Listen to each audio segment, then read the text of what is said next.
जय शिवराय शेतकरी मित्रांनो, मी सुप्रिया. दादांनी आपल्याकडून मशीन नेलेली आहे आणि ते पुन्हा मशीन न्यायला आलेले आहेत. त्यांचा अनुभव पाहूया आपण. नमस्कार. मी पहिली एक मशीन नेलेली आहे. मला खूप छान अनुभव आलेला आहे. म्हणून मी माझ्या मित्राला दुसरी मशीन घेण्यासाठी इथं आलेलो आहे.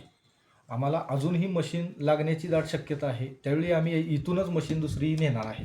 अजून एक दादा, मार्केटमध्ये सांगितलं जातं की थर्मोकॉलच्या मशीनमध्ये पिल्लं निघत नाहीत. खरं आहे का खोटं आहे? जे बोलणार आहे त्यांना चुकीचं बोलू द्या, परंतु माझा स्वतःचा अनुभव आहे की मला यातून 100% जे मी अंड घातलेलं आहे त्याच्यातून मला पिल्लं निघलेली आहेत अगदी व्यवस्थित. त्यामुळं दुसऱ्यांच्या बोलण्याकडे मी लक्ष देणारा माणूस नाही आणि तुम्हीही देऊ नका. धन्यवाद. धन्यवाद दादा. आपल्याकडे थर्मोकॉल बॉडीमध्ये 100 अंड्याची कॅपॅसिटी असलेले इन्क्युबेटर 2499 रुपयामध्ये फ्री होम डिलिव्हरी मिळेल. कॅश ऑन डिलिव्हरीची सुविधा उपलब्ध नाही. ज्यांना कुणाला हे इन्क्युबेटर हवं असेल त्यांनी व्हॉट्सअपला मशीन हवे असा मेसेज करा. त्यांना माहिती दिली जाईल. जय शिवराय, जय महाराष्ट्र.